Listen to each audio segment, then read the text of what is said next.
नमस्कार, स्वागत आप सभी का हेडलाइंस यूपी में। मेरा नाम है सार्थक शर्मा। इस समय देवबंद में मौजूद हैं और यहाँ के प्रत्याशी जो समाजवादी पार्टी से हैं कार्तिक राणा, वो हमारे साथ हैं। और कैसे देखते हैं कार्तिक जी, टक्कर बहुत कही जा रही है। कोई कह रहा है अब की बार 1 लाख हमारे पास, कोई कह रहा है 1 लाख हमारे पास। तो आपको क्या लगता है अब की बार क्या होना है? देखिए, लोगों ने मन बना लिया है। अगर हम अपनी उत्तर प्रदेश में माननीय श्री अखिलेश यादव जी को मुख्यमंत्री बनाने का, मैं अभी जो हमारे मौजूदा विधायक है उनके गांव जड़ौदा में हूँ। यहाँ पे आप देख लीजिए किस तरीके का जन समर्थन मिल रहा है। अच्छा, क्या लगता है, भीड़ तो सभी कह रहे हैं कि भीड़ हमारे पास भी है, हमारे पास भी है, क्या वो वोटों में तब्दील हो पाएगी या नहीं हो पाएगी? कहा है किसी के पास भीड़? अमित शाह जी आए थे, कितने आदमी थे? क्यों नाराज़ होकर चले गए 10 मिनट में ही? सिर्फ देवबंद की सरजमी में एक पैर रखा और दोबारा गाड़ी में बैठ गए। क्या कारण था? आप देखिए, इतने बड़े बड़े नेता भारतीय जनता पार्टी के आ रहे हैं देवबंद विधानसभा में, भीड़ इन पे इकट्ठी हो नहीं रही है। सरकारी कर्मचारियों का ये इस्तेमाल कर रहे हैं, सरकारी मशीनरी का ये दुरुपयोग कर रहे हैं।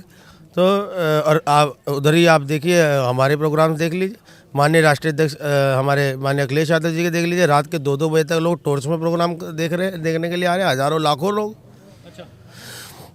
अच्छा, कहा जा रहा है परविंदर चौधरी जी हैं, उन्होंने भी आपको समर्थन दे दिया है, तो कैसे देखते हैं? देखिए, परविंदर चौधरी जी वो एक वरिष्ठ नेता समाजवादी पार्टी के हैं और हमारे जो स्वर्गीय पिताजी आदरणीय राजेंद्र सिंह राणा जी, उनके साथ उन्होंने बहुत लंबे समय तक राजनीति में उनका साथ दिया है। उनके मुख्य टीम के वो रहे हैं, हिस्सेदार रहे हैं और आज वो पहले भी साथ थे।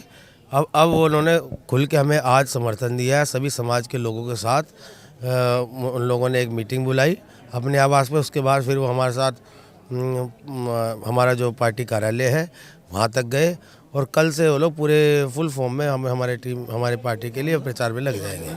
अच्छा, मैंने चौधरी साहब से बात करी थी, राजेंद्र चौधरी जी से। उनका कहना है कि चौधरी जो समाज है वो हमारे साथ है और अब की बार हमें वोट देगा, जो दलित है वो हमें वोट देगा और मुस्लिम समाज भी अब की बार मायावती ने हमारी तरफ कर दिया है। तो वो कह रहे हैं जीत हमारी पूरी एक तरफा रहेगी। तो कैसे देखते हैं आप? देखिए, कोई एक समाज किसी को कुछ नहीं बना सकता है।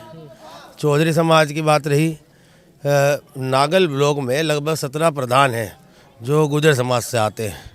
17 प्रधानों में से 15 प्रधानों ने हमें खुद बुला के अपने आप पब्लिकली हज़ारों लोगों के सामने समर्थन दिया है और वे लोग दिन रात हमारे लिए काम करें। सुबह 6 बजे से लेकर रात के 10-10, 11-11, 12-12 बजे तक वो लोग हमारे लिए प्रचार में लगे रहते हैं। तो और रही बात हमारी, हम कभी ये नहीं कहेंगे कि हमारा समाज ठाकुर समाज साथ है। हमें सर्व समाज का वोट मिल रहा है। सर्व समाज नेता बनाता है, कोई एक समाज किसी को नेता नहीं बना सकता। अच्छा, कुंवर ब्रजेश जी से हमने बातचीत करी थी, उनका कहना है कि हमने विकास किया है। देवबंद की जनता विकास चाहती है, विनाश नहीं चाहती।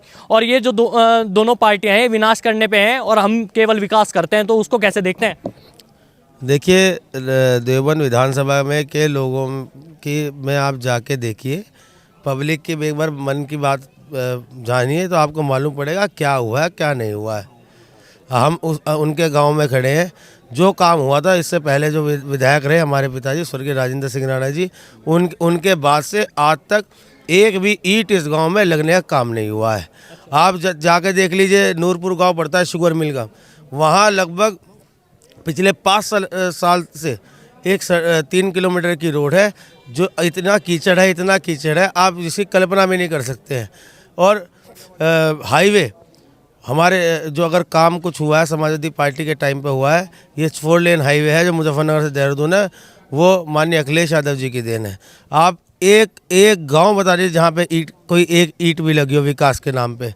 और इसी वजह से ये लोग इन्हें आप देख लीजिए, अगर विकास होता तो इस तरीके का माहौल थोड़ा ना होता कि आप किसी गांव में जा रहे हो, लोग आपको वहाँ पे वोट मांगने की स्थिति में भी आप लोग नहीं हो, लोग आपको दौड़ा रहे हैं।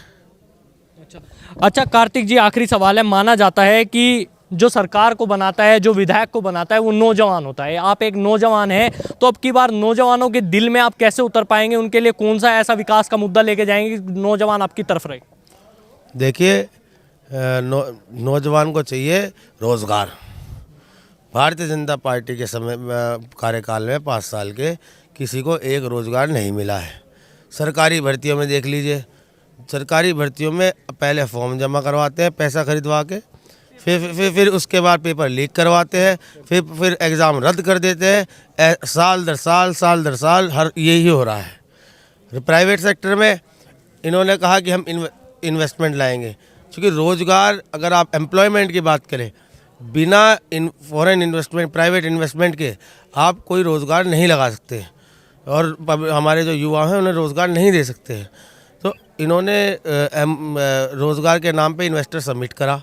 इन्वेस्टर सबमिट में 3 लाख करोड़ की घोषणा करी, इन्वेस्टमेंट आ रहा है, MOU साइन हो गए, वो MOU फाइलों में रख के दूर भाग रहे हैं।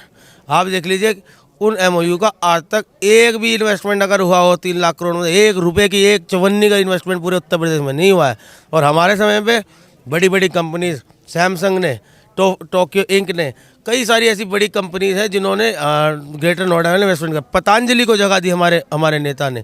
तो जब तक फॉरेन इन्वेस्टमेंट नहीं आएगा, बड़ी कंपनीज MNCs इन्वेस्टमेंट नहीं करेंगी, तब तक आप रोज़गार प्रोडक्शन नहीं कर सकते, आप रोज़गार दे नहीं सकते, एम्प्लॉयमेंट नहीं दे सकते हैं। अच्छा, देवबंद कहा जाता है कि यहाँ पर गुंडागर्दी ज़्यादा दिखाई देती थी, इसलिए ATS कमांड सेंटर यहाँ पर योगी जी ने खोला है, तो उसको कैसे देखते हैं? क्या विधायक के तौर पे आपको क्या लगता है कि वो सही है या गलत है? प्रमुख के चुनाव में देख लीजिए, गुंडागर्दी आपको पता चल जाए कौन कर रहा है। प्रमुख के चुनाव में 80 साल के बुजुर्गों पर लाठी चार्ज हुई, बहुत लोगों की हड्डी टूटी। एक लड़का अभी मैं आपको दिखा दूंगा, वो अपनी पुलिस की भर्ती की तैयारी कर रहा था, उसके इतनी ज़्यादा उसकी पिटाई हुई वहाँ पे लोगों के बीच में कि उसकी घुटने की वो बोन जो है वो टूट गई है। आज अब वो तैयारी में नहीं कर सकता, उसका करियर ख़त्म है, और बेईमानी से उन्होंने चुनाव जीता। गुंडागर्दी इस सरकार में बढ़ी है, और वो भी ये पुलिस और जो हमारे प्रशासन है, इनके माध्यम से गुंडागर्दी करवाते हैं।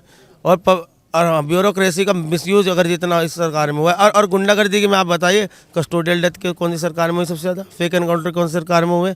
आप देख लीजिए, दिन दहाड़े हत्याएँ हो रही हैं, नहीं हो रही हैं क्या? कानपुर में नहीं हुई क्या? मथुरा में नहीं हुई क्या? व्यापारियों की लखनऊ में नहीं हुई क्या? तो कहाँ गुंडागर्दी खत्म होगी? कहाँ? आप देख लीजिए, योगी किसानों पे गाड़ी चढ़ा दी वहाँ पे लखीमपुर खीरी में। तो आप यहाँ इस सरकार में तो इस तरीके की हालत है, या आम इंसान को कीड़ा मकोड़ा समझ जा रहा है कि कुचल देंगे, कोई कुछ आवाज़ नहीं करेगा।